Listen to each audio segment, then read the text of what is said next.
Hey, Lou. Hey, how's it going on YouTube? Um, just had a few things to talk about the Seahawks, which is my main commentary.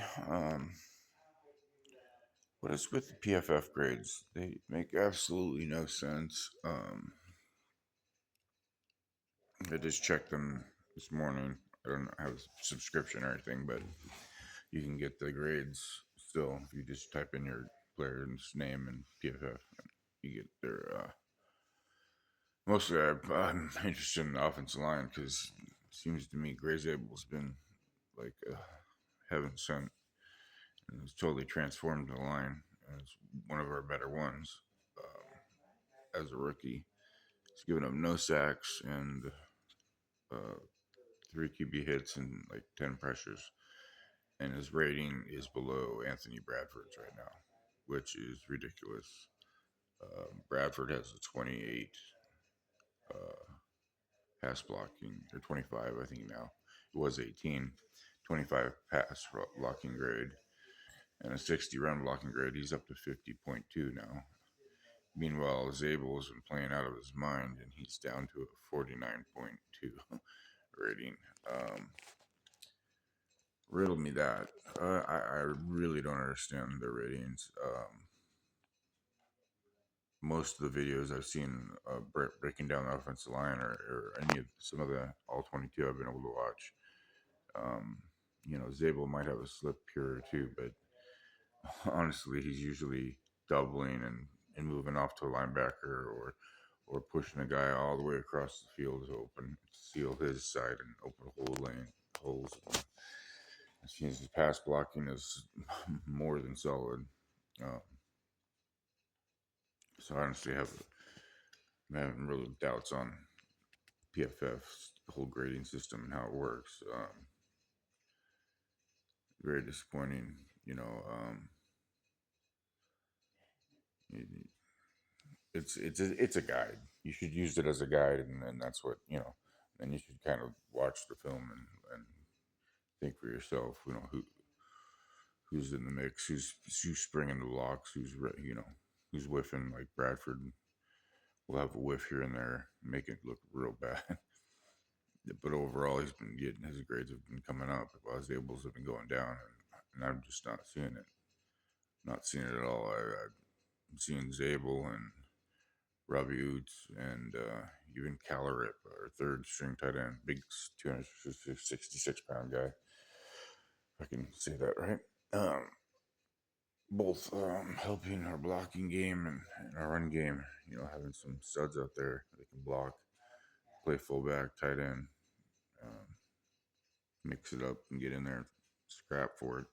And our running backs are starting to seem like they got to feel where to press the hole and where to hit the cutbacks a little bit better as the season's gone on. And as much as you know, I like a two back offense, but I'm more of a 60-40 guy, 65-35 guy. I like there to be a starter and a backup. Right now, we're kind of going almost 50-50, especially playing time wise, snaps wise. Charbonnet is out there more on third downs because I'm pretty sure he's a way better pass blocker. Um, Not better receiver necessarily, but good hands and all that third down stuff. But he's got he's missed one game. He's got like 90 carries, and I think Walker's got about 120, roughly in there. So if he hadn't missed that one game, he probably would be really close to having about the same carries, split 50-50, which is what they've been doing lately. And he's paid back their reward with last week's performance with 14 carries where he was 81 yards and Walker was 14 for 67, both of which is really good. So yeah, just a couple things I've been thinking about. Hopeful things. Ernest Jones might shockingly might come back. He wants to play against his former team, the Rams, pretty bad. Which I don't blame him. I'm sure Cooper Cup and him would strap on any kind of knee brace or whatever they need to play these guys. It's gonna be a big one for them and for our whole team, And Darnold, since he's been criticized for being the only reason that the Vikings fumbled against the Rams in the playoffs. Can spit that out, which I think is ridiculous. I mean, he was 25 of 40 for 250 yards. Not sure the numbers, if it was a touchdown, interception, or what. I mean, come on, it wasn't terrible numbers, but 9 sacks. 9 sacks, you can never just give straight to the quarterback. It's got to be a combination of hot routes, play calling, having a hot route available, getting the ball to your hand quickly in early, early downs. Not necessarily early downs, but especially on third downs. I mean, I never thought in a million years we would be through 9 games and only have given up 10 sacks. Uh, Even last year, Arnold for the Vikings gave up 48 sacks in his 17 starts. So to be on pace for, you know, 20 or under for the whole season is unbelievable. The pass blocking has improved 400% with Zabel in there and Sundell, and hopefully over the team he can keep it up. And even Bradford, hopefully he can get his hands on guys and not close his eyes when he tries to block sometimes. There are some pretty funny highlights on him, but I'm hoping such a big, strong guy. Once he does get a hold of a guy, he can move guys, and he can be a problem. But he also has work to do still in his third year. I think it's his third year. But anyway, um, and defensively,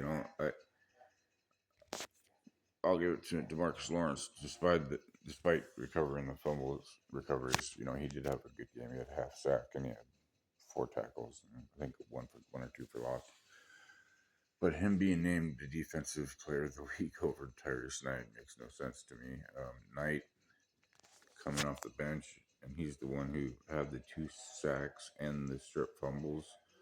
That's the most important part of that play is the getting his hand up there and matching the quarterback's arms, which he's not actually taught to do. They're taught to keep their hands down below and split the chest with their shoulder and keep their helmet out of the way and all this. But he mirrored him with his arm and knocked those things out. Both of his hands right before they were a split second would have been a forward pass.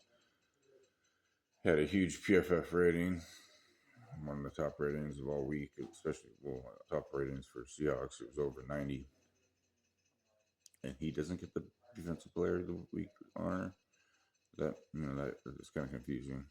I know what Lawrence did with scoring the 2 touchdowns doesn't been done much, but it also is just scooping and scoring and being in the right place at the right times. I think Tyrus Knight made the more impressive plays with the strip sacks, but that's just me. Uh, Another funny thing with PFF and the ratings is Nick Eamon Warrior got defensive rookie of the week for his play, but when I looked at the PFF rankings, I'm pretty sure he wasn't even on the defensive list, and they went down to as low as about 60, 60 grades with some of the guys like Woolen and who else got a decent grade. Anyway, there's 3, 4, or 5 guys that were between 90 and 60. Even Warrior wasn't on the list. How is that possible? 9 tackles his first half sack and 4 pass defenses. 4 pass defenses, guys can go weeks, 4 or 5 weeks, getting in one a game. You don't get 4 in one game against Trey McBride. I mean, obviously he still got whipped a little bit by McBride just because. I mean, come on, you're 1-on-1 and he's Trey's usually crossing the field and using some sort of pick play where the other guy comes from the other side, either gets his defender or knows where to go to get in the way to kind of get a pick play without being a pick play being called. But anyway, most highlights on even though we're out of this world. So anyway, those are just a few things I said. Horton looks like he might be back. Um, Job's on out of the concussion protocol. Or seems to be he's practicing. So you got him, Horton, which is huge. I love him on as a receiver, as a fifth round receiver. It's great.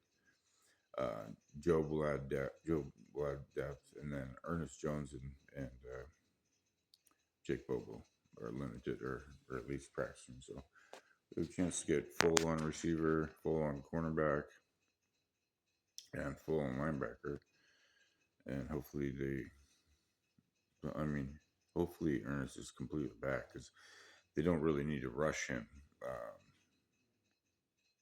They shouldn't rush him back just because it's the Rams. Although I know that's going to be his main driving force is beating his old team. It's just he's got that in. But what else can I think about to talk about? That's probably about it for right now. We'll see how the running game goes. I'm still looking forward to that to keep improving. Like I said in my last video, I mean we minus the 7 kneel downs for -6 yards or whatever, 6 kneel downs for -6 yards, 7 yards, which I think is stupid. They should just be kneel downs, no yards. Um, Not counting it's the run, but I don't know. Who cares? Whatever. It's a freaking average per carry. It's just the whole After our 198-yard game, 46 carries, it's only 4.3 yards a carry. We went from 3.7 to 3.8 yards a carry in the season, and that's still really low. So that is what people talk about a lot. Is oh God, we're number two or top three in passing out of these bigger sets, and sometimes 13, 12, and sometimes 11. Through receivers. But the funny thing is, I don't know. I just lost it. Lost my train of thought. This will happen when I'm doing this unedited. Anyway, I appreciate it, guys. It's just kind of rambling on a little bit here at the end, but I'm really impressed with our team, and I'm hoping for a huge win, and should be an exciting game. Take my chill pill and try not to get too excited. And I know I come off a little monotone and shy on this. I'm just getting used to this, so give me a chance. And I got a lot to say, and I got a lot of knowledge. I've been following the Seahawks and the Mariners and Seattle sports, Supersonics when they were here my whole life. I'll be 49 in December 13th, and pretty much was born right around when the Seahawks were born. So I go back to growing up on Dave Craig and Steve Largent and Cortez Kennedy and some amazing players, and then of course the underrated Sean Alexander years with having Matt Hasselback. I mean, that guy's just so smooth, Sean Alexander. I really love the back like that, the way he runs. I mean, run left, go Seattle. We got Walter Jones and Steve Hutchinson. We kind of have that our young making of it with Cross and Zabel. Run left, but actually running right might be a little bit better there. Just because Lucas is such a good sealer of the court edge. Anyway, I'm rambling. Anyway, looking forward to a huge game Sunday against the Rams. So great to talk to you guys again, and I'll catch you on the flip side. Take care.